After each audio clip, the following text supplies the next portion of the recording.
نحمده ونصلي على رسوله الكريم أما بعد فأعوذ بالله من الشيطان الرجيم بسم الله الرحمن الرحيم رب اشرح لي صدري ويسر لي أمري واحلل عقدة من لساني يفقهوا قولي واضرب لهم مثل الحياة الدنيا كماء إن أنزلناه من السماء فاختلط به نبات الأرض فأصبح هشيما تذروه الرياح وكان الله على كل شيء مقتدرا المال والبنون زينة الحياة الدنيا والباقيات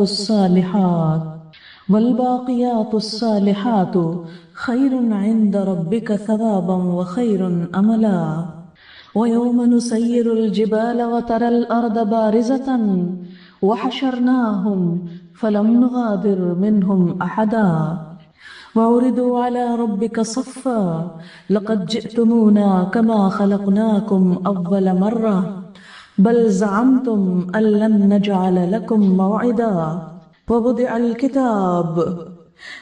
الكتاب فترى المجرمين مشفقين مما فيه ويقولون يا ويلتنا ما لهذا الكتاب لا يغادر صغيرة ولا كبيرة إلا أحصاها ووجدوا ما عملوا حاضرا ولا يظلم ربك أحدا وإذ قلنا للملائكة اسجدوا لآدم فسجدوا إلا إبليس كان من الجن ففسق عن أمر ربه أفتتخذونه وذريته أولياء من دوني وهم لكم عدو بئس للظالمین بدلا صدق اللہ العظیم۔ شروع کرتی ہوں اللہ کے نام سے جو بے انتہا مہربان نہایت رحم فرمانے والا ہے۔ ان لوگوں کے سامنے دنیا کی زندگی کی مثال بیان کیجیے کہ وہ پانی کی طرح ہے جسے ہم نے آسمان سے اتارا، پھر وہ زمین کی نباتات میں مل جاتا ہے، پھر وہ نباتات سوکھ کر چورا چورا ہو جاتی ہے جسے ہوائیں اڑائے لیے پھرتی ہیں، اور اللہ ہر چیز پر قدرت رکھنے والا ہے۔ مال اور بیٹے دنیا کی زندگی کی زینت رونق ہیں، اور باقی رہنے والی چیزیں نیکیاں ہیں جو تیرے رب کے ہاں ثواب اور امید کے اعتبار سے زیادہ اچھی ہیں۔ جس دن ہم پہاڑوں کو چلا دیں گے تم دیکھو گے زمین کو بالکل خالی ہو گئی، اور ہم ان سب کو اکٹھا کر لیں گے اور ان میں سے ہم کسی ایک کو بھی نہ چھوڑیں گے۔ وہ اپنے رب کے سامنے صف در صف پیش کیے جائیں گے۔ اللہ تعالیٰ فرمائیں گے تم آ گئے نا ہمارے پاس تنہا جیسے ہم نے تم کو پہلی مرتبہ پیدا کیا تھا، بلکہ تم نے تو یہ سمجھ رکھا تھا کہ ہم نے تمہارے لیے وعدے کی کوئی جگہ ہرگز مقرر ہی نہیں کی، اور کتاب رکھتی جائے گی۔ تم دیکھو گے مجرموں کو کہ اس کتاب میں جو کچھ ہے اس سے ڈر رہے ہوں گے اور کہیں گے ہائے افسوس ہم پر، اس کتاب کو کیا ہو گیا ہے، نہ اس نے کوئی چھوٹی بات چھوڑی نہ بڑی چھوڑی، مگر ایک ایک کو شمار کر لیا، اور وہ اپنے سامنے کیا ہوا حاضر پائیں گے، اور تیرا رب کسی ایک پر بھی ظلم نہ کرے گا۔ جب ہم نے ملائکہ سے کہا کہ آدم کو سجدہ کرو تو سب نے سجدہ کیا سوائے ابلیس کے، وہ جنوں میں سے تھا، اس نے اپنے رب کی بات نہ مانی، اس کی نافرمانی کی۔ کیا پھر تم اس کو اور اس کی اولاد کو اپنا دوست بناتے ہو مجھے چھوڑ کر، حالانکہ وہ تمہارے دشمن ہیں؟ ظالموں نے کتنا برا بدل تلاش کیا۔ معزز خواتین، اس وقت میں نے آپ کے سامنے سورۃ الکہف کی آیت نمبر 45 سے 50 تک 5 آیات پڑھی ہیں، اور ان کا ترجمہ مفہوم بھی آپ نے سنا۔ سورۃ الکہف قرآن پاک کی بہت اہم سورتوں میں سے ایک ہے جس کے پڑھنے کی بہت فضیلت ہے، خاص طور پر جمعہ کے روز اس سورت کا پڑھنا ایک مسنون عمل ہے، اور اس پر وعدہ بھی ہے کہ جو ہر جمعہ پابندی کے ساتھ اس کو پڑھے گا اللہ تعالیٰ اس کے لیے ایک نور پیدا کر دیں گے، یعنی زندگی کے اندھیروں میں اسے ایک روشنی ملے گی کہ اسے اچھے اور برے کا فرق سمجھ میں آنے لگے گا، برائی اور بھلائی کی تمیز ہونے لگے گی۔ ایک اور روایت میں پتہ چلتا ہے کہ جو شخص اس کی پہلی 10 آیات اور آخری 10 آیات پڑھے گا وہ فتنہ دجال سے محفوظ رہے گا۔ دجال کیا چیز ہے؟ دجال جس کے بارے میں ہر نبی نے اپنی امت کو خبردار کیا، اور نبی صلی اللہ علیہ وسلم نے خاص طور پر قیامت کی نشانیوں میں سے ایک نشانی ہے، ایک ایسا فتنہ ہوگا جو ہر ایک کو اپنی لپیٹ میں لے لے گا، سوائے اس کے جو واقعی ایمان پر بہت پکا ہوگا۔ اس کی بڑی نشانیوں میں سے ایک یہ کہ مثال کے طور پر وہ ایک شخص کو 2 ٹکڑے کرے گا، پھر لوگوں کے سامنے اس کو جوڑ کے دکھا دے گا تو لوگ اس پر ایمان لے آئیں گے کہ ہاں یہ سچا ہے۔ وہ لوگوں کے ایمان کا دشمن ہوگا۔ بہرحال جو اس صورت کو پڑھے گا اس کے فتنے سے، اس کے دھوکے میں آنے سے محفوظ رہے گا۔ اس صورت کے اندر اللہ تعالیٰ نے 4 واقعات بیان کیے ہیں، اور ہر واقعے کی جو بنیادی تھیم ہے یا مقصد ہے وہ لوگوں کے دلوں سے دنیا کی محبت کم کرنا ہے۔ دنیا کیا چیز ہے؟ نبی صلی اللہ علیہ وسلم نے اسے سمندر کے مقابلے میں ایک قطرے سے تشبیہ دی کہ آخرت سمندر ہے اور دنیا ایک قطرہ۔ کبھی آپ سمندر پر بیچ پر گئے ہوں گے، وہاں کھڑے ہو کر اس حدیث کو یاد کیجئے کہ اتنا چاروں طرف پھیلا ہوا سمندر دور دور تک، اور موقع ملے تو کبھی اس کے پانی میں ہاتھ ڈال کر ایک قطرہ ہاتھ پہ ٹپکائیے، ہاتھ کی طرف بھی دیکھیے اور اس سمندر کو بھی دیکھیے۔ ہمارے پاس دنیا میں سے جو کچھ بھی ہے، مال ہو، دولت ہو، دنیا کی عیش و عشرت ہو، آرام ہو، سکون ہو، خوشیاں ہو، کچھ بھی ہو، آخرت کے مقابلے میں بس صرف ایک قطرہ، 1 ڈراپ آف واٹر۔ اس قطرے کی کیا حیثیت ہے؟ کچھ بھی تو نہیں۔ لیکن ہمارا دھوکہ یہ ہے کہ ہماری نگاہیں جو قطرے میں اٹکی تو سمندر بھول گیا، اس کی طرف توجہ نہیں دی، اس کے لیے فکر نہیں کی۔ تو بہرحال اللہ تعالیٰ نے لوگوں کے لیے قرآن پاک میں طرح طرح کی مثالیں بیان کی ہیں تاکہ بات آسانی سے سمجھ آ جائے۔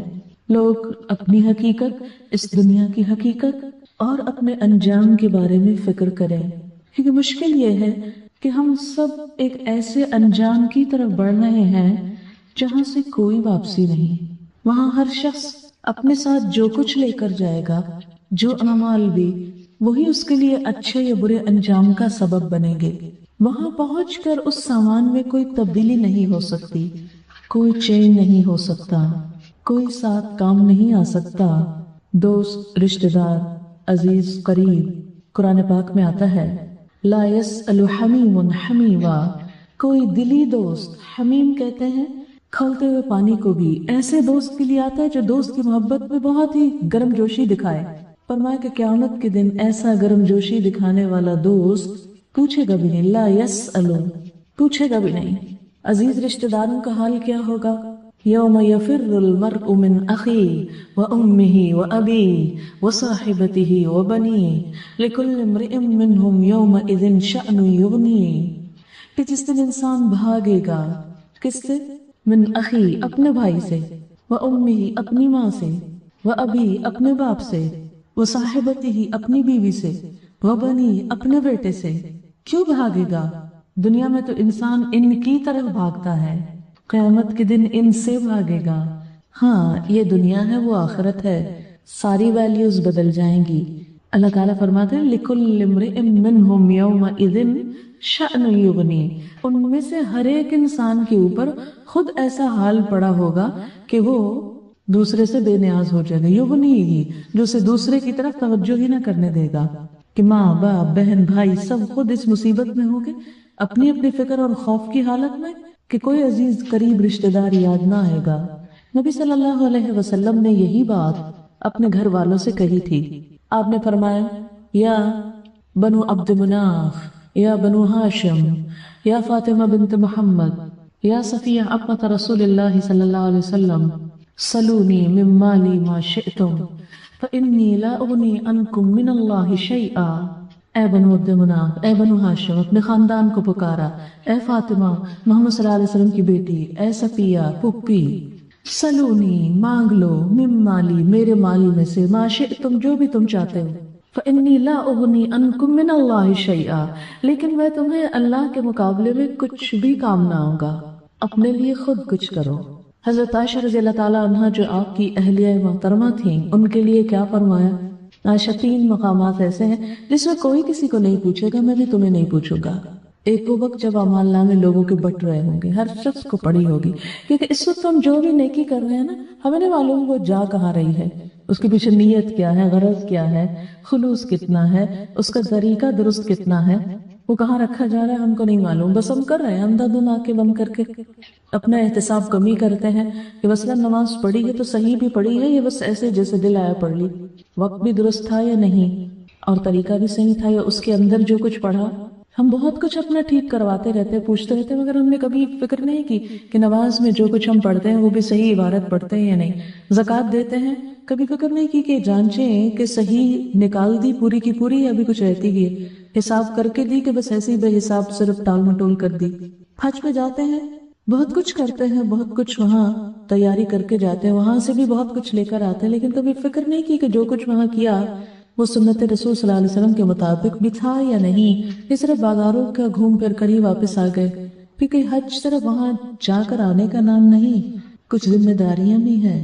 بسا اوقات آپ نے بھی دیکھا ہوگا جو لوگ عمرہ یا حج کو جاتے ہیں کہ خصوصاً ہماری پاکستانی خواتین جب نماز حرم میں پڑھی جا رہی ہوتی ہے، امام کھڑے ہوتے ہیں، خواتین بیٹھی ہوتی ہیں، کوئی رکوع میں کھڑا ہے، کوئی سجدے میں، ضرور ایسا کوئی نہ کوئی نظارہ نظر ہے، اس وقت دل بڑا ہی دکھتا ہے کہ فرض نماز انہوں نے ضائع کر دی، کہ ان کو نہیں معلوم کہ امام کے پیچھے جب نماز ہو تو ہر چیز میں اس کو فالو کرنا ہوتا ہے، اس سے پہلے سر نہیں اٹھا سکتے، اس سے پہلے سجدے میں نہیں جا سکتے۔ اسی طرح نماز کی کچھ حدود، شرائط، آداب ہے، وضو کا کچھ سلیقہ ہے، اگر فرض اعضاء میں سے کوئی ایک حصہ بھی خشک ہے بال برابر تو وضو نہیں ہوتا، جسم پر پیشاب کے ناپاک چھینٹے پڑنے سے نماز نہیں ہوتی، بہت سی چیزیں۔ یہ میں صرف اپنی اور آپ کی بات نہیں کر رہی، بحیثیت امت مسلمہ کی جو اس وقت حالت ہے اپنے دین کے بارے میں اگنورنس کی۔ ہمارے کچھ اسٹوڈنٹس یہاں حیدرآباد کے قریب ایک جگہ تھی، جگہ کا نام مجھے یاد نہیں رہا، پتہ نہیں کون سی گوٹ تھی، وہاں پر گئی، سفر کر رہے تھے، راستے میں وہ علاقہ آیا تو انہوں نے کہا کہ یہاں رک کے نماز پڑھ لیتے ہیں۔ جب نماز کے لیے رکے اترے تو انہوں نے لوگوں سے پوچھا قبلہ کس طرف ہے، تو کہنے لگے قبلہ کیا ہوتا ہے؟ اندر کہ نماز پڑھنی ہے، اندر ہم نے تو کبھی نہیں پڑھی۔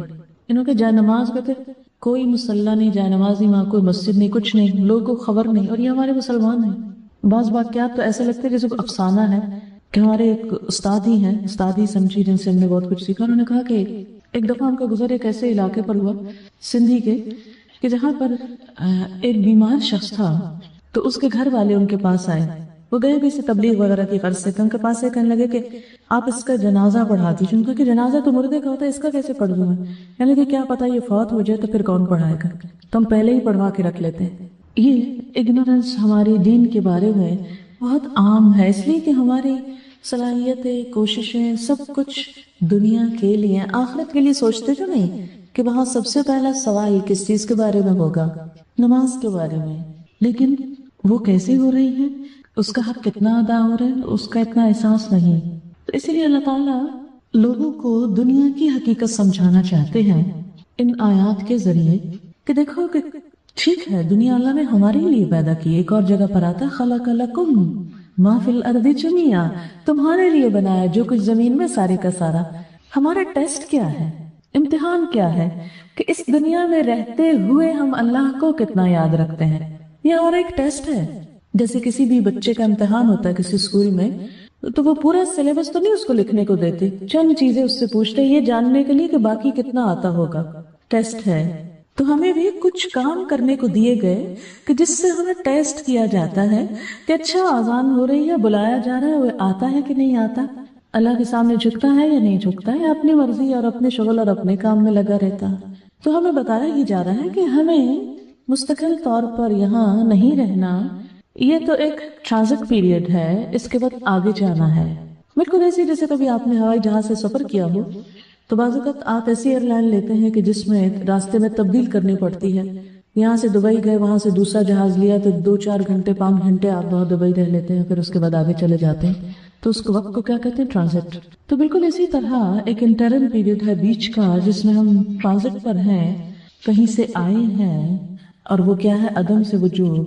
اللہ تعالیٰ فرماتے ہیں کہ میں نے سب کی روحیں اکٹھی پیدا کر لی تھی، باری باری مختلف لوگوں کو بھیجا جا رہا ہے دنیا میں، یہ دیکھنے کے لیے کہ کیا کرتے ہیں اپنے اپنے حصے کا۔ ہم وہاں سے آئے، ایک مختصر سا وقت ہے ہمارے پاس جس میں ہمیں اس دنیا میں رہنے کا سامان بھی کرنا ہے، بالکل اسی طرح جیسے کوئی بھی مسافر ہوتا ہے تو جہاں بھی آپ جاتے ہیں اگر کھاتے پیتے بھی ہیں، رہنے سونے کا بھی انتظام کرتے ہیں، حج میں آپ نے دیکھا ہوگا کہ مزدلفہ کی رات جہاں کوئی خیمے نہیں ہوتے، کچھ نہیں ہوتا، بس سب نیچے بچھا کے کچھ نہ کچھ جو کچھ ہے لیٹ جاتے ہیں کہ رات تھوڑی سی گزارنی پھر صبح روانہ ہونا ہے. تو اس میں بھی ساتھ آپ چھوٹی سی چٹائی، چھوٹی سے میٹ، کوئی چھوٹا سرہانا، پانی کا انتظام چھوٹا سا. یعنی مجھے ہمیشہ سب سے زیادہ مختصر جسے سفر کا وہ وقفہ لگتا ہے وہ والی جگہ لگتی، کیونکہ ہر جگہ کہیں نہ کہیں گھر میں رہتا ہے انسان، ہوٹل میں رہتا ہے، کہیں رہتا ہے، لیکن وہاں ایک ایسی جگہ ہوتی ہے کہ جہاں میجورٹی اسی طرح اس صحرا میں پڑی ہوتی ہے ایک مختصر سے وقت کے لیے. لیکن وہاں بھی آ کر چادر تو بچھائیں گے، زمین پہ تو نہیں لیٹیں گے، کوئی تکیہ بھی رکھیں گے، چاہے وہ ہوا بھر کے اس کو پلا کے رکھ لیں، پانی بھی پئیں گے، وضو کے لیے آپ کو تھوڑا بہت سامان تو رکھنا ہی ہے، ضرورت ہے وہ. اسی طرح دنیا میں ہم اپنی ضرورت پوری کرنے کے لیے رہیں گے، ہمیں گھر بھی چاہیے، ہمیں لباس بھی چاہیے، کھانا بھی چاہیے.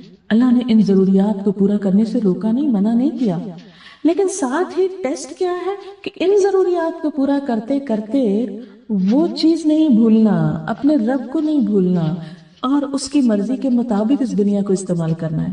کیونکہ بسا اوقات ہم کیا کرتے ہیں کہ رب کو ایک طرف رکھ دیتے ہیں اور پیورلی اپنی منمانی کرتے ہیں. اس سے رب ناراض ہوتا ہے، خفا ہوتا ہے کہ دیکھو بندے، دیا تو میں نے تھا سب کچھ تمہیں، اور تم مجھے کو بھول گئے. دنیا میں جب کوئی انسان کسی کے ساتھ ایسا کرے، کسی انسان کے ساتھ، تو اس کو نمک حرام ہی بولا جاتا ہے کہ پھر نمک حرام ہے، گناہشت اتنے احسان کیے اور وہ اس نے پلٹ کے پوچھا بھی نہیں.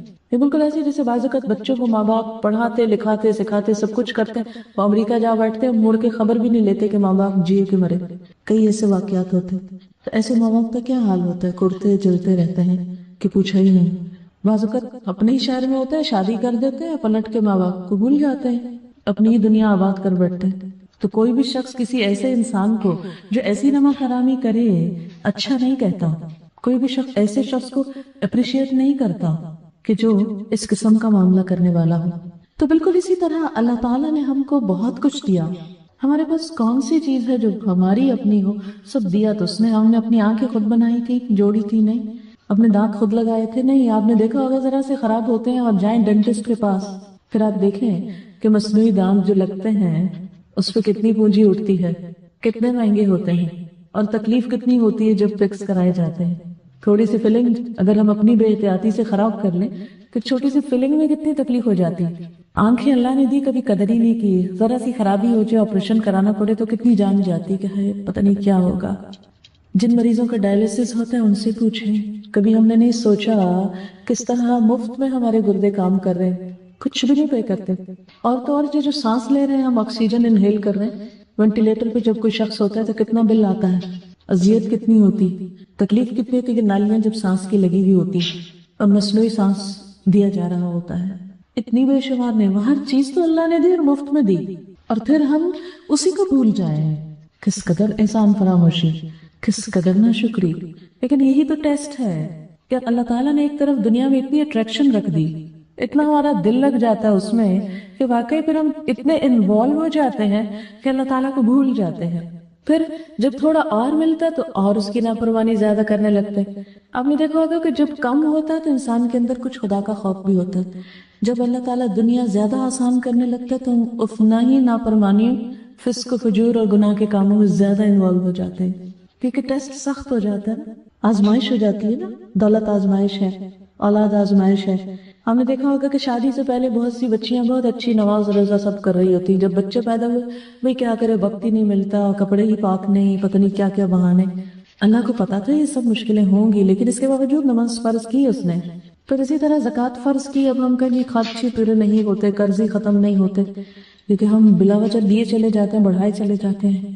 ہم عموماً ہیلا سازیاں کر کے، بہانے بازیاں کر کے اللہ تعالیٰ کے جو احکامات ہیں فرض کے درجے کے بھی، ان کے اندر بھی ٹال مٹول کر دیتے ہیں. اپنی اس زبان کا استعمال ہم دیکھ سکتے ہیں کہ ہم کیا کرتے ہیں، انسانوں کے حقوق کے معاملے میں ہم کیا کرتے ہیں. تو اللہ تعالیٰ ایسے موقع پہ ہم سب کو آ کے پکڑ کے کہتے ہیں دیکھو جس دنیا میں رہ رہے ہو اس کی حقیقت کیا ہے. فرمایا وَاضْرِبْ لَهُم مَثَلَ الْحَيَاةِ الدُّنْيَا كَمَاءٍ، پانی کی طرح ہے، أَنزَلْنَاهُ مِنَ السَّمَاءِ، جسے آسمان سے پانی اترتا ہے. قرآن پاک میں بارش کے پانی سے دنیا کو تشبیہ دی گئی.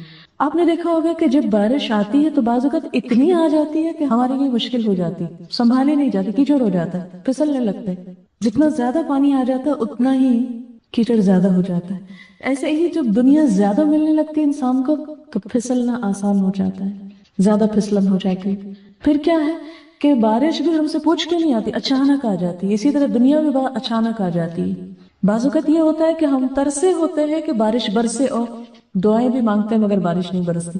ہماری مرضی سے نہیں آتی بارش، اللہ کے فیصلے سے آتی ہے. تو اسی طرح دنیا بھی ہماری مرضی سے نہیں آتی. بعض اوقات سب کچھ ہوتا ہے لیکن وہ نہیں ملتا جو ہم چاہتے ہیں. لیکن جن کو مل جاتا ہے وہ، ان کے لیے بھی آزمائش ہو جاتی. فرمایا دنیا کی مثال ایسی ہے جیسے پانی برسا اور پودوں میں شامل ہو گیا. اب آپ دیکھیں جتنے بھی یہ گرین پودے آپ کے سامنے ہیں، یہ سب زندہ ہے پانی کی وجہ سے.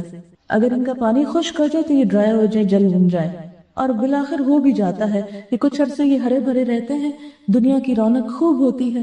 پھر اس کے بعد آہستہ آہستہ ہر چیز اپنے اختتام کو پہنچ جاتی. آپ دیکھیں بڑی سے بڑی محفل سجا رہے ہیں، مثلاً اس وقت ہم بیٹھے ہوئے ہیں، کیا رونق ہے، کیا سب کچھ بڑا اچھا لگ رہا ہے. لیکن کل اس وقت اگر آپ یہاں آ کر بیٹھے تو کیا یہی کچھ ہوگا؟ اسی میں بڑی سے بڑی مجلس کا آپ تصور کر لیں، بڑی سے بڑی پارٹی جس کو آپ نے بہت انجوائے کیا ہو، کتنی دیر رکھتی؟ چند گھنٹے. اس کے بعد ڈپریشن آنے لگتا ہے. سب چلے گئے، اداسی ہو گئی، ویرانی ہو گئی، سب بکھر گئے، چھٹ گئے. جو کچھ ہمیں ملتا ہے اس کا بھی یہی ہوتا ہے. کوئی کپڑا ہم خریدتے ہیں، شروع میں بہت خوبصورت نیا نیا لگتا ہے، کچھ دن کے بعد حتیٰ کہ آپ نے دیکھو کہ عروسی جوڑا کتنا مہنگا ہوتا ہے، کتنے چاو سے بنتا ہے، کتنے چکر بازار کے لگتے ہیں اس کو بنوانے میں، وقت مال پیسہ ہر چیز اس پہ لگتا ہے. لیکن ایک دفعہ دو دفعہ پہننے کے بعد سب سے برا وہی جوڑا لگتا ہے، بالکل پہننے کا دل نہیں کرتا. دیکھیں لو اب ایک دفعہ پہن لیا شادی پر، اس کی شادی پہ، اور تیسری پہ تو سوال ہی پیدا نہیں ہوتے کہ کسی اور اس کو استعمال کرے. اور کیا ہوتا ہے، ایسے کا تیسا اٹھا کے یا کسی کو دے دیتے یا پڑا گلتا سڑتا رہتا ہے. کتنا خوبصورت، اور جس دن پہنا تھا اس دن تو کوئی مقابلے پہ ہی نہیں تھا. کتنی زبردست رونق تھی نا اس کی، کیا چہل پہل، کیا حسن تھا. اسی طرح بیوٹی پارلر پہ کئی گھنٹے بیٹھ کے کس طرح سج بن کے جب گھنٹے دو گھنٹے کی نمائش کر چکتے اس کے بعد جب منہ دھوتے ہیں سب رونق ختم ہو جاتی ہے. لیت کے لوٹ آتے ہیں. کوئی بھی چیز باہر آتی ہے، پھول خوب کھلتے ہیں، کچھ دیر کے بعد کیا ہوتے ہیں، ختم ہو جاتے. ہم پھول خرید کر لاتے ہیں، لگاتے ہیں، سجاتے ہیں، بہت اچھے لگتے ہیں. ایک دو دن کے بعد آپ دیکھیں ان کے اندر سے خوشبو کی وجہ اسمیل آنے لگتی، پھر ہم کہتے ہیں اٹھا پھینکو اس کو. کبھی آپ تجربہ کریں، میں کبھی پھول لگانے اور اٹھانے کو کمپیئر کرتی ہوں تو دل پہ کچھ گزرتی ہے ہمیشہ میرے، اتنے شوق سے لگاتی ہوں. اور جب اس بنچ کو اٹھا کے بن میں ڈالنے کا وقت آتا ہے تو مجھے یوں لگتا ہے جیسے کوئی مردہ دفن ہو رہا ہو. رونق کا وقت ختم ہو گیا. اتنا مختصر سا تھا، 2 دن 3 دن میکسیمم، ہفتہ بس ختم. پھر وہ بوجھ ہو جاتے ہیں، وہ بن میں بھی نہیں سماتے، توڑ پھوڑ کے ان کو اندر گھساتے ہیں کہ کسی طرح جان چھوٹ جائے ان سے. دنیا کی زندگی بس ایسی ہی رونق، ایک پانی جو نباتات میں مل جائے، کچھ دن ہرے بھرے باغات، ہرے بھرے نباتات، پھول پھل اتنے خوبصورت لگتے ہیں کہ انسان سمجھتا ہے ہمیشہ یہ سب کچھ رہے گا. اور اس میں مست ہو کر ہم بجائے اس کے کہ اللہ کو یاد کرے، اس کی یاد ہے، اس سے محبت میں اضافہ ہو کہ واہ رے قدرت، کون ہے تو جس نے یہ سب کچھ بنایا.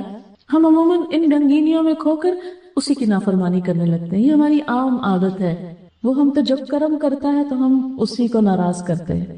پھر کیا ہوا، فَأَصْبَحَ هَشِيمًا، ٹوٹ پھوٹ گیا، چورا چورا ہو گیا. تَذْرُوهُ الرِّيَاحُ، اب پتے گلے سڑے ہوائیں اڑائے پھرتی ہیں، تنکے بنکے خس و خاشاک کی طرح پانی میں بہہ جاتا ہے. یہی دنیا کا حال ہوتا ہے. آپ دیکھیں کہ جب ہم چیزیں خرید کے لاتے ہیں نا کچن کی گھر میں، کتنی خوبصورت لگتی ہے، لا کے نکال کے رکھتے ہیں، رنگ برنگ کا فروٹ ہوتا ہے، خوبصورت پیکنگ ڈبوں میں چیزیں ہوتی ہیں. اس کے بعد اگلی صبح کو دیکھیں تو وہ کوڑا بن کر گھر سے باہر جا رہا ہوتا ہے. سب کچھ کوڑا بن جاتا ہے، کچھ پیٹ میں جا کے کوڑا بن جاتا ہے، اور کچھ ان کے چھلکے کوڑے کی ٹوکری میں جا کے کوڑا ہو جاتا ہے. کوئی چیز باقی رہتی کچھ بھی، اگر آپ چھوڑ دیں اس کو گھل لگ جاتا ہے، کیڑا لگ جاتا ہے، باسی ہو جاتی، جل سڑ جاتی، وہ بھی بیکار ہو جاتی. ہر چیز کا انجام یہی ہے. یہی حقیقت اللہ تعالیٰ سمجھا رہے ہیں کہ اس دنیا کی رونق میں اس طرح محو نہ ہو کہ انجام کو بھولو. انجام کو یاد رکھو، اسے استعمال ضرور کرو، فائدہ اٹھاؤ، مگر اس میں دل نہ اٹکاؤ. یہ دل لگانے کی چیز نہیں کہ اس کی وجہ سے اپنے رب کو ناراض کر دو. کسی پارٹی میں جاؤ اور ایسا لباس پہنو کہ اللہ تعالیٰ دیکھ دیکھ کے ناراض ہو رہے ہوں، خالو کتنی تعریفیں کر رہے ہیں. نماز کا وقت آئے تو اچھا بعد میں پڑھ لیں گے، جمع کر لیں گے، قضا پڑھ لیں گے، کوئی بات نہیں، ابھی تو ذرا یہ انجوائے کر لیں. یہی ٹیسٹ ہے کہ اللہ تعالیٰ کی امپورٹنس کتنی ہے، اس کی اہمیت کتنی ہے، جس نے دیا اس کی احسان مندی کتنی ہے، اس کی شکر گزاری کتنی ہے. پھر فرمایا وَكَانَ اللَّهُ عَلَى كُلِّ شَيْءٍ مُقْتَدِرًا، اللہ تعالیٰ ہر چیز پر قدرت رکھتا ہے. المال والبنون زینت الحیات الدنیا، مال ہو یا بیٹے دنیا کی زندگی کی رونق ہے. اللہ نے حرام نہیں قرار دی یہ زینت. قرآن پاک میں ایک دوسری جگہ آتا ہے قُلْ مَنْ حَرَّمَ زِينَةَ اللَّهِ الَّتِي أَخْرَجَ لِعِبَادِهِ، آپ ان سے کہہ دیجئے کہ اللہ کی زینت کو جو اس نے اپنے بندوں کے لیے پیدا کی کس نے حرام قرار دی ہے؟ قُلْ هِيَ لِلَّذِينَ آمَنُوا فِي الْحَيَاةِ الدُّنْيَا وَفِي الْآخِرَةِ، یہ ایمان والوں کے لیے ہے. اس سے روکا نہیں گیا، منع نہیں کیا گیا کہ تم استعمال نہ کرو، لیکن اس کے ساتھ ساتھ آخرت کے لیے بھی تیار کرنا ہے، آئندہ کے لیے بھی بچا کے رکھو. جیسے دنیا میں ہم کرتے ہیں کہ جو مثلاً آپ نے اگر کوئی بزنس کیا پروفٹ آیا تو اب یہ تو نہیں کرتے سارا ہی کھا پی جائے سب ختم کر دیں. اگر کوئی ایسا کرے تو سروائیو نہیں کر سکتا. وہ کیا کرتا ہے اس سے کچھ فائدہ اٹھاتا ہے اور کچھ باقی آئندہ کے لیے رکھ لیتا ہے. فرمایا تمہیں یہی کرنا ہے، جو کچھ تمہیں ملا ہے اسے یہاں استعمال کرو، انجوائے کرو، فائدہ اٹھاؤ، لیکن کچھ بچا کے آخرت کے لیے بھی بھیج دو. والباقیات الصالحات، باقی رہنے والیاں نیکیاں ہیں. کس طرح؟ اسی مال سے نیکی کمائی جائے گی، انہی بچوں سے نیکی کمائی جائے گی. نبی صلی اللہ علیہ وسلم نے فرمایا انسان جب فوت ہو جاتا ہے تو اس کا اپنا عمل بند ہو جاتا ہے. 3 چیزیں اس کے مرنے کے بعد بھی فائدہ دیتی ہیں. نیک اولاد جو والدین کے لیے دعائیں کرتی ہیں، صدقہ جاریہ یعنی ایسی جگہ پر مال لگانا کہ جو مرنے کے بعد بھی لوگوں کو فیض پہنچتا رہے، اور تیسری چیز او علم ينتفع به، ایسا علم جس سے لوگ فائدہ اٹھائیں، لوگوں کی زندگی آسان ہو، سکون پائیں. یہ 3 چیزیں باقی رہ جاتی ہیں، باقی عمل نامہ بند ہو جاتا ہے. اصل نماز روزہ ختم ہو گیا، یہ چیزیں فائدہ دیں گی. اب اسی لیے تو یہاں پر فرمایا کہ المال والبنون زینت الحیات الدنیا، کوئی حرج نہیں، مال کماؤ، تجارت کو عبادت قرار دیا گیا. بچے پیدا کرو، ان کو پالو بڑھاؤ، سب کچھ کرو، لیکن اچھا اخلاق اور تمیز سکھاؤ، ان کی اچھی تربیت کرو، ان کو اپنے بعد صرف دنیا سنبھالنے کے لیے خلیفہ مت چھوڑ جاؤ، بلکہ ان کو ایسی اچھی راہوں پہ لگاؤ کہ دنیا کے اندر بھی تمہارا نام روشن کرے اور آخرت کے لیے بھی تمہارے لیے دعائیں کر کے تمہارے لیے تحفے بھیجے. کیونکہ مرنے کے بعد انسان کو اس سے کوئی غرض نہیں ہوتی کہ پیچھے کیا رہا، کتنا چھوڑ آیا، اس سے اس کی کوئی پریشانی نہیں ہوتی. اسے ہوتا یہ کہ پیچھے والے مجھے کیا بھیج رہے ہیں، انتظار میں رہتا ہے. نبی صلی اللہ علیہ وسلم نے فرمایا مرنے والا ڈوبتے ہوئے فریادی کی طرح ہوتا ہے، دعا کے انتظار میں رہتا ہے، اور جب اس کو اپنے عزیزوں کی طرف سے دعا پہنچتی ہے تو اسے اس سے بڑھ کر کسی چیز کی خوشی نہیں ہوتی. اسے اس سے کوئی غرض نہیں کہ اس کے بچے کہاں تک پہنچ گئے، کتنے مال کماتے ہیں، کتنی ڈگریاں ہو گئی. اس کو یہ تھا کہ میرے بچے میرے لیے کیا دعا کرتے ہیں، کیا میرے لیے صدقہ خیرات کرتے ہیں. اور عموماً کیا ہوتا ہے کہ بابا فوت ہوئے، کچھ دن غم منایا، اس کے بعد کیا ہوا، بالکل بھول بھلا گئے. پھر اس کے بعد اسی طرح مال بٹ گیا ان کے اندر، وہ اپنی خوشیوں کے لیے استعمال کرتے. کہاں کسی کو توفیق ہوگی کہ ماں باپ کے نام پر بھی کچھ کرے. تو اس لیے انسان کو کیا کہ اپنی زندگی میں خود بھی کرے اور ایسے کاموں پر لگا جائے کہ بعد میں اس کے لیے وہاں پروفٹ پہنچتا رہے. عموماً جب بھی ہمارے پاس مال آتا ہے تو ہم کیا کرتے ہیں، ہم کوشش کرتے ہیں کہ دنیا میں زیادہ سے زیادہ اس سے فائدہ اٹھا سکے. ہم یہ نہیں سوچتے کہ آخرت کے لیے بھی کچھ انویسٹمنٹ کرے، کچھ ایسے خیر اور بھلائی کے کاموں میں بھی خرچ کرے کہ وہاں جا کے اس کا ثواب اور اس کا بدلہ پائیں. تو اسلام ایک بیلنسڈ دین ہے. آپ دیکھیں کہ 2 ایکسٹریمز کے درمیان ہے. کرسچینٹی میں ایکسٹریم کیا ہے، نہ شادی کرو اور بچے تو ہونے نہیں چاہیے، اور دنیا بھی چھوڑ دو تو تم سب سے نیک انسان قرار پاؤ. دوسری طرف جدید دور کا تقاضا کیا ہے کہ مال اور اولاد جو ہے، اگر اولاد ہے تو بہت اچھا دنیاوی سٹیٹس ہو ان کا، مال ہے تو زیادہ سے زیادہ بڑھاتے چلے جاؤ. اللہ تعالیٰ ہمیں ایک درمیان کی اعتدال کی راہ بتاتے ہیں، اور وہ کیا ہے کہ مال کو کیا کرو، دنیا میں بھی استعمال کرو اور آخرت بھی اس سے بناؤ. اولاد کو دنیا کے ہنر بھی سکھاؤ لیکن اچھا اخلاق اور ادب بھی سکھاؤ کہ جس سے وہ اپنی آخرت بھی اور تمہارے لیے بھی صدقہ جاریہ بنے.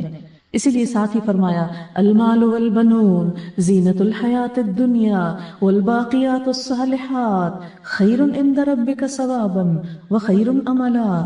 نیکیاں، اچھائیاں یہی اچھی ہیں تیرے رب کے نزدیک ثواب کے اعتبار سے بھی، اور اچھی امید، یعنی امید کس سے لگاؤ، نیکیوں سے لگاؤ. کیوں؟ اس لیے کہ ایک دن آنے والا ہے جب کیا ہوگا، وَيَوْمَ نُسَيِّرُ الْجِبَالَ، جس دن ہم پہاڑوں کو چلا دیں گے. آپ تھوڑا سا تصور ملائیں، اگر یہ عمارت چلنے لگے اور آپ کی طرف بڑھنے لگے کیا حال ہوگا. انسان کا دل دہل کے رہ جائے کہ یہ کیا ہوا، یہ چل پڑی، عمارت چل پڑی، اب ہم کہاں بھاگیں؟ تو بالکل اسی طرح اللہ تعالیٰ فرماتے ہیں کہ پہاڑ چل پڑیں گے، اپنی جگہ چھوڑ دیں گے، ہل جائیں گے، اکھڑ جائیں گے، اڑ جائیں گے ہوا میں رنگین روئی کی طرح، کل فراش مبثوث کی طرح وہ مرغولے بن کے اڑ رہے ہوں گے۔ وَيَوْمَ نُسَيِّرُ الْجِبَالَ وَتَرَى الْأَرْضَ بَارِزَةً، تم دیکھو کہ زمین ننگی ہو گئی، زمین پہ کچھ بھی نہ رہا۔ قرآن پاک میں ایک اور جگہ پر آتا ہے لا ترى فيها عوجا ولا امتا، زمین پہ کوئی سلوٹ اور بل نہ دیکھو گے۔ حدیث میں آتا ہے کہ زمین ایک میدے کی روٹی کی طرح بالکل سفید گول، بالکل چمکدار ہو جائے گی، اور لوگوں کے لیے بس اس پہ صرف کھڑے ہونے کی جگہ ہوگی، اور اول آخر سب کے سب کھڑے ہوں گے۔ اسی دن کی طرف یہاں اشارہ ہے، وَحَشَرْنَاهُمْ، ہم انہیں اکٹھا کر لیں گے، فَلَمْ نُغَادِرْ مِنْهُمْ أَحَدًا، اور ان انسانوں میں سے کسی ایک کو بھی نہ چھوڑیں گے۔ یہ دنیا میں اب کسی کو پکڑنے لگے تو کوئی کسی گھر میں گھس جائے، کوئی کسی درخت کے پیچھے گھس جائے، کوئی کسی پہاڑ کی کھو میں چھپ جائے، پر میں وہ تو سب اڑا دیں گے، ہم بالکل پلین میدان کر دیں گے، اور کسی انسان کو بھی کہیں بھاگنے کی کوئی جگہ نہ دیں گے، سب سامنے آ جائیں گے۔ وَأُرِدُوا عَلَىٰ رَبِّكَ صَفًّا، تیرے رب کے سامنے لائنز میں پیش کیے جائیں گے پورے ڈسپلن کے ساتھ۔ اب یہ معلوم نہیں کہ لائنیں کس اعتبار سے ہوں گی، رشتہ داروں کے اعتبار سے، فیملیز کے اعتبار سے، قوموں کے اعتبار سے، یا اور کسی اعتبار سے۔ بہرحال جب انسان اللہ کے حضور حشر کے میدان میں کھڑے ہوں گے تو سب لائن میں ہوں گے۔ دنیا میں ہم ڈسپلن کا خیال نہیں رکھتے، وہاں کوئی بھیڑ نہیں کر سکیں گے۔ لَقَدْ جِئْتُمُونَا كَمَا خَلَقْنَاكُمْ أَوَّلَ مَرَّةٍ، ہم تم کو لے آئے جیسے ہم نے پہلے پیدا کیا تھا، پہلے بھی ہم ہی نے بھیجا تھا، لانے والے بھی ہم ہیں۔ بل زعمتم، لیکن تم نے سوچ رکھا تھا، أَلَّن نَّجْعَلَ لَكُم مَّوْعِدًا، کہ ہم نے تمہارے لیے وعدے کی کوئی جگہ وقت مقرر ہی نہیں کیا۔ تم بھولے ہوئے تھے، ہم نہیں بھولے تھے، تم سمجھتے تھے کہ پلٹنا نہیں، حساب نہیں دینا۔ پھر فرمایا وَوُضِعَ الْكِتَابُ، کتاب رکھ دی جائے گی۔ یہ کون سی کتاب ہے؟ نامہ اعمال، اسے سامنے لا کے رکھ دیا جائے گا۔ اپنا اعمال نامہ دیکھتے ہی لوگ کیا کریں گے؟ فَتَرَ الْمُجْرِمِينَ، تم دیکھو گے مجرموں کو، مشفقین مما فی، ڈر رہے ہوں گے جو کچھ اس میں لکھا ہوا ہوگا۔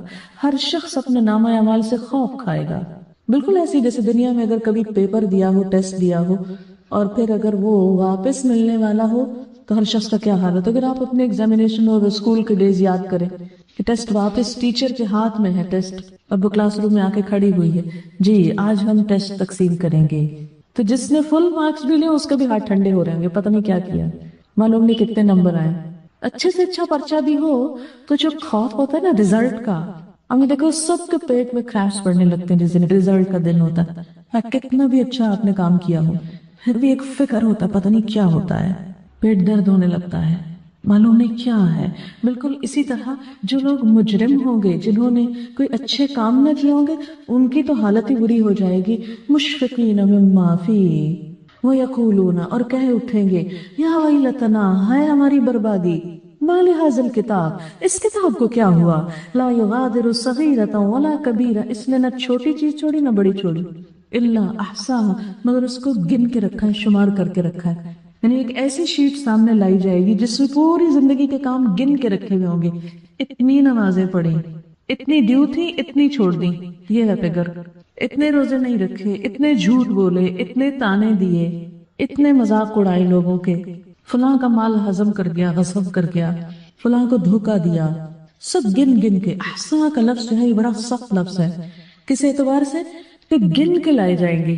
یعنی ایک تو ہوتا نا کہ بس صبح سے بیٹھے فرشتے لکھ رہے ہیں، کتاب لکھ رہے ہیں، علم علم ہر بات لکھی لکھی لکھی، وہ تو اپنی جگہ ہے، لیکن اس میں نہ صرف یہ کہ لکھا ہوا ہوگا بلکہ اس کے بعد اس کو کلاسیفائی کیا جائے گا، اس کو اسکروٹنائز کیا جائے گا، اس کو گنا جائے گا کہ کل کتنا، کیا کام کتنا، کتنے ٹائمز، ایک غلط کام کتنی دفعہ ریپیٹ کیا۔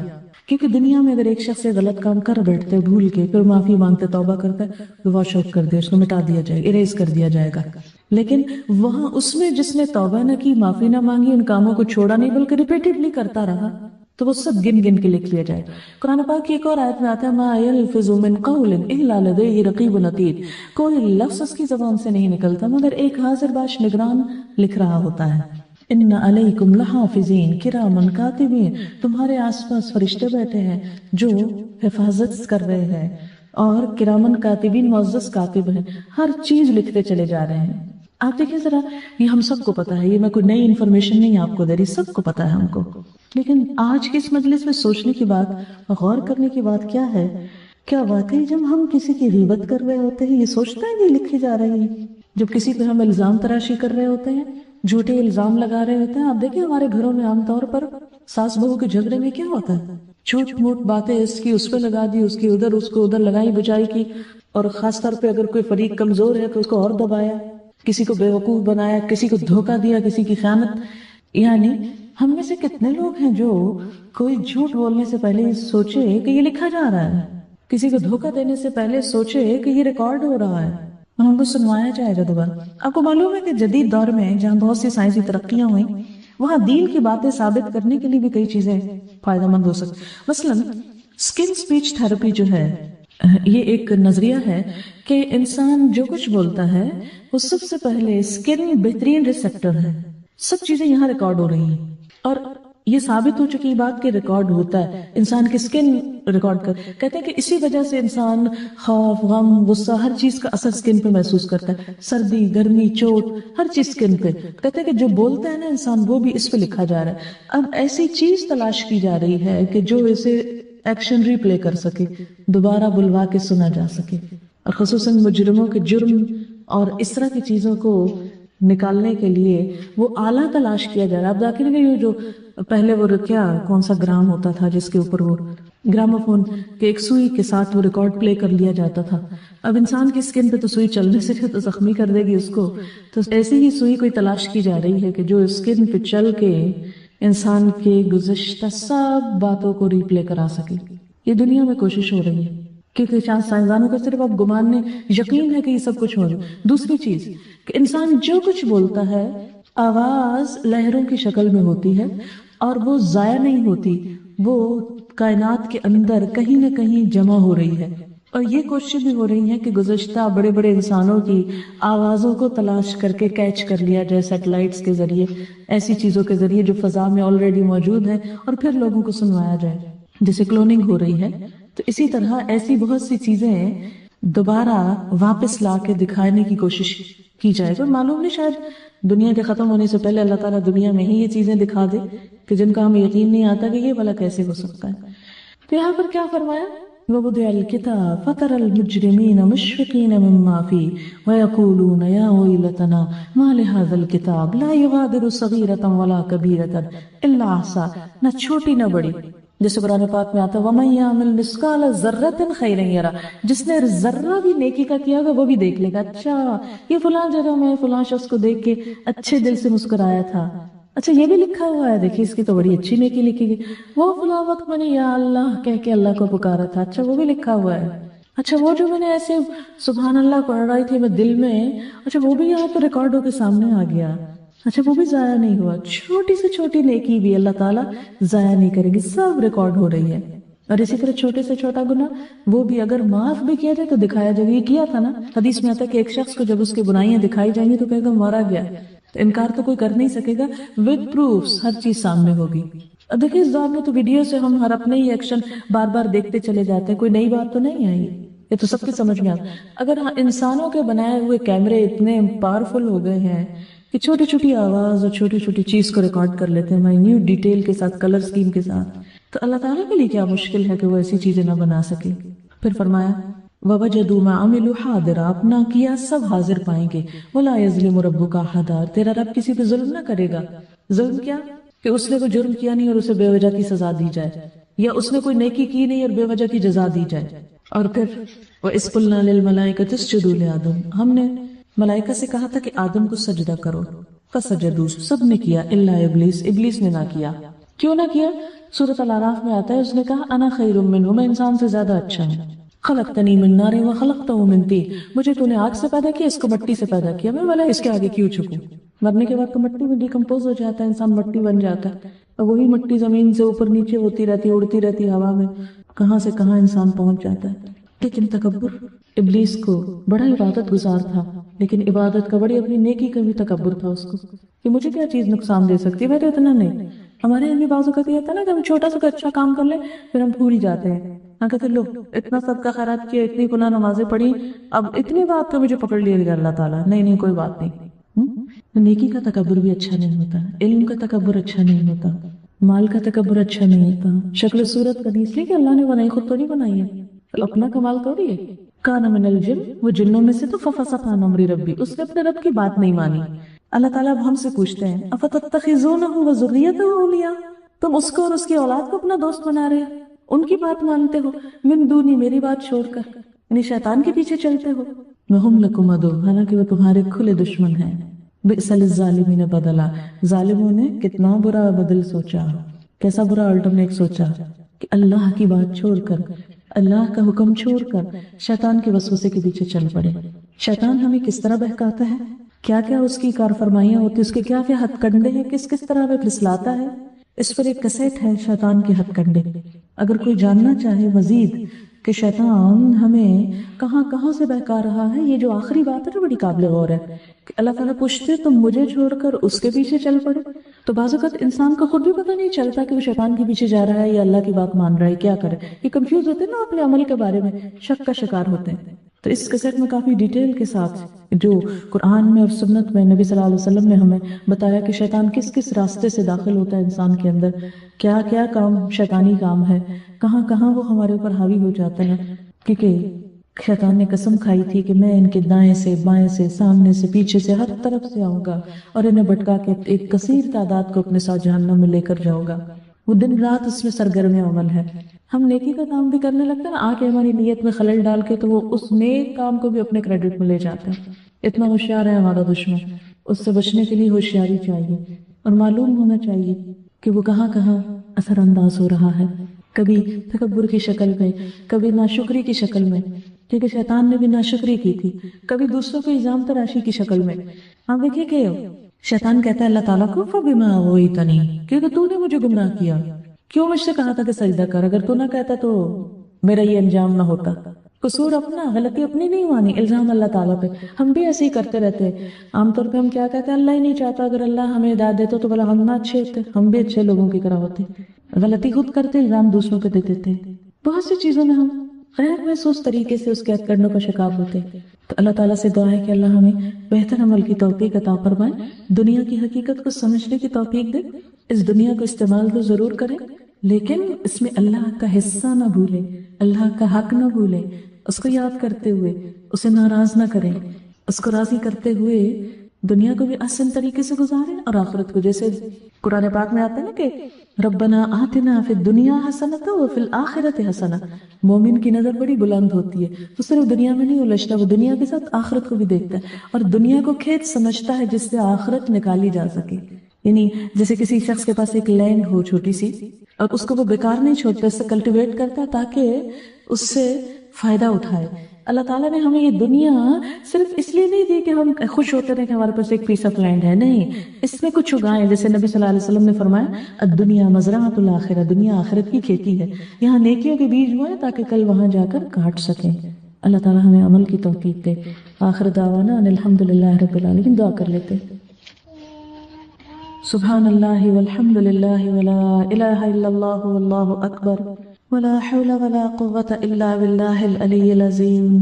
اللہم صل علی محمد وعلی آل محمد كما صليت على إبراهيم وعلى آل إبراهيم إنك حميد مجيد۔ اللهم بارك على محمد وعلى آل محمد كما باركت على إبراهيم وعلى آل إبراهيم إنك حميد مجيد۔ ربنا آتنا في الدنيا حسنة وفي الآخرة حسنة وقنا عذاب النار۔ ربنا لا تزغ قلوبنا بعد إذ هديتنا وهب لنا من لدنك رحمة إنك أنت الوهاب۔ ربنا هب لنا من أزواجنا وذرياتنا قرة أعين واجعلنا للمتقين إماما۔ ربنا لا تؤاخذنا إن نسينا أو أخطأنا، ربنا ولا تحمل علينا إصرا كما حملته على الذين من قبلنا، ربنا ولا تحملنا ما لا طاقة لنا به واعف عنا واغفر لنا وارحمنا أنت مولانا فانصرنا على القوم الكافرين۔ يا حي يا قيوم برحمتك نستغيث، اللهم انفعنا بما علمتنا وعلمنا ما ينفعنا وزدنا علما اللهم اكفنا بحلالك عن حرامك وأغننا بفضلك عمن سواك. لا إله إلا الله أنت الحليم الكريم. سبحان الله رب العرش العظيم والحمد لله رب العالمين. رب نسألك موجبات رحمتك وأزائم مغفرتك والغنيمة من كل بر والسلامة من كل اسم. لا تدع لنا ذنبا إلا غفرته ولا هما إلا فرجته ولا حاجة هي لك ردا إلا قضيتها يا أرحم الراحمين. یا اللہ پاک جتنے لوگ بھی یہاں حاضر ہوئے ہیں یا اللہ انہیں سب کو دنیا اور آخرت کی رحمتوں سے مالا مال کر دے، سب کے دلوں میں اپنی محبت پیدا کر دے کہ اللہ جنہوں نے اس مجلس کا اہتمام کیا ان کے لیے اس کو صدقہ جاریہ بنا دے. یا رب العالمین تو ہمیں اپنی محبت، اپنے حبیب محمد صلی اللہ علیہ وسلم کی محبت عطا فرما. اللہ ہمارے دلوں میں نیکیوں کا شوق پیدا کر دے. اللہ ہم دنیا کو اتنی اہمیت دیں جس کے یہ قابل ہے اور آخرت کو اتنی اہمیت دیں جتنی اہمیت کے قابل آخرت ہے. یا رب العالمین ہم دنیا میں الجھ کر نہ رہ جائیں. یا رب العالمین ہم اس دنیا سے اپنی آخرت بنانے کی فکر کریں. یا اللہ ہمارے دلوں کو نرم کر دے، ہمارے دلوں میں قرآن کا نور پیدا کر دے. یا اللہ شیطان کے وسوسوں سے بچا. یا رب العالمین ہمارے دلوں کو ہدایت پر جما دے. یا رب العالمین ہم سب کی اولادوں کو ہدایت عطا فرما. ہمارے بچوں کو ہماری آنکھوں کی ٹھنڈک بنا، انہیں دنیا اور آخرت کی کامیابی عطا فرما. ہمارے تمام عزیزوں، دوستوں، رشتہ داروں کی دنیا اور آخرت کی بھلائیاں عطا فرما. بیماروں کو صحت کاملہ عطا فرما. یا اللہ ہمارے والدین پر اپنی رحمت فرما. رب ارحمہما کما ربیانی صغیرا. یا اللہ جتنے بھی لوگ دکھی ہیں، تکلیف میں ہیں، پریشان ہیں، ان کی پریشانی دور فرما. یا رب العالمین اس مجلس میں جتنے بھی لوگ حاضر ہیں ان کے دلوں میں جو دعائیں ہیں، نیک تمنائیں ہیں، حاجات ہیں، ان کو پورا فرما. سب کو ہر تکلیف، دکھ، پریشانی سے بچا، صحت اور تندرستی عطا فرما. یا رب العالمین ہم سب کو اپنی رحمت سے ڈھانپ لے. ہمارا خاتمہ خیر کے ساتھ کرنا، ایمان کے ساتھ کرنا، مرتے وقت کلمہ نصیب کرنا، جنت الفردوس میں جگہ عطا فرمانا، صالح نیک اپنے پسندیدہ بندوں کی ہمراہی عطا فرمانا، نبی صلی اللہ علیہ وسلم کی شفاعت نصیب فرمانا، حوض کوثر میں آپ کے ہاتھوں پانی پلانا. یا اللہ حشر کے سخت حساب سے بچا لینا، تو ہمیں بے حسابی جنت میں بھیج دینا. یا اللہ تو ہم پر اپنی رحمت فرما، ہم سے وہ کام لے لے جس سے تو ہم سے راضی ہو جائے. ربنا تقبل منا انك انت السميع العليم وتب علينا انك انت التواب الرحيم. وصلى الله تعالى على خير خلقه محمد وعلى آله واصحابه واهل بيته اجمعين برحمتك يا ارحم الراحمين. الہی آمین. سبحانك اللهم وبحمدك نشهد ان لا اله الا انت نستغفرك ونتوب الیک. یا اللہ اس گھر پر اپنی خیر و برکت اور رحمت نازل فرما. ربنا تقبل منا انك انت السميع العليم وتب علينا انك انت التواب الرحيم. وصلى الله تعالى على خير خلقه محمد وعلى آله واصحابه واهل بيته اجمعين برحمتك يا ارحم الراحمین. الہی آمین. سبحانک اللہم وبحمدک نشہد ان لا الہ الا انت نستغفرک ونتوب الیک. السلام علیکم ورحمۃ اللہ وبرکاتہ.